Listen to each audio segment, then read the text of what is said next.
જિલ્લાના વિભાજન બાદ કાંકરેજ વિસ્તારને નવા વાવ થરાદ જિલ્લામાં સમાવેશ કરતા કાંકરેજને મૂળ બનાસકાંઠા જિલ્લામાં જ રાખવા સ્થાનિકો અને કોંગ્રેસના નેતાઓ વિરોધ કરી માંગ કરી રહ્યા છે। ત્યારે કાંકરેજ ભાજપના પીઢ નેતા અને થરા માર્કેટિંગ યાર્ડના પૂર્વ ચેરમેન અણદાભાઈ પટેલે મુખ્યમંત્રીને પત્ર લખી કાંકરેજ તાલુકાને બનાસકાંઠા જિલ્લામાં યથાવત રાખવા માંગ કરી છે। તેમણે પત્રમાં ઉલ્લેખ કર્યો છે કે કાંકરેજ તાલુકાના ધનેરા અને રાનેરને થરાદ સુધી જવામાં 100 કિલોમીટરનું અંતર થાય છે। બેંક ડેરીએ અને જિલ્લાની સંસ્થાઓ પાલનપુરમાં આવેલી હોવાથી કાંકરેજ તાલુકાના બનાસકાંઠા જિલ્લામાં જ રાખવો જોઈએ। જોકે કાંકરેજના ભાજપના એકમાત્ર નેતા અણદાભાઈએ મુખ્યમંત્રી સાથે રજૂઆત કરતા ઇન્ડિયા 24 અણદાભાઈ પટેલ સાથે વાત કરતા તેમણે કહ્યું કે આ જિલ્લાનું વિભાજન કરતા પહેલા અમારા કાંકરેજના કોઈ નેતા કે મારું મંતવ્ય લેવાયું નથી અને નિર્ણય કરી દેવાયો છે। અમારા વિસ્તારના લોકોને થરાદ જવું ખૂબ જ ઓકવર્ડ પડે છે। અમારી ઓળખ બનાસ નદીના કારણે છે અને અમારો વ્યવહાર પાલનપુર સાથે છે, જેથી અમને મૂળ બનાસકાંઠામાં જ રાખવા જોઈએ।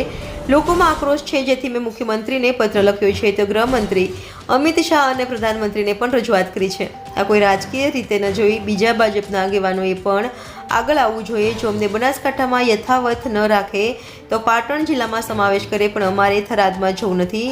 લોકોમાં રોષ છે, અમે રજૂઆત કરી છે, અમને વિશ્વાસ છે કે અમારી માંગ જરૂર સ્વીકારાશે। India 24 news Banaskantha.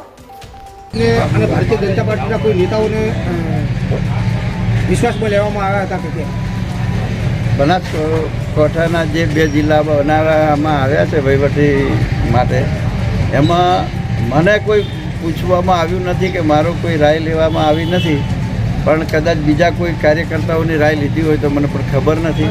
પણ ખરેખર અમને થરાદ જવામાં ઘણી મુશ્કેલીઓ પડવાની છે। થરાદ જવું એ અમારા માટે અઘરી વાત છે અને આ પ્રજાજનો થરાદ જાય તો એમને ઘણા અંતરિયાળ રસ્તાથી જવું પડે, એટલે એ પણ મુશ્કેલીઓ પડે।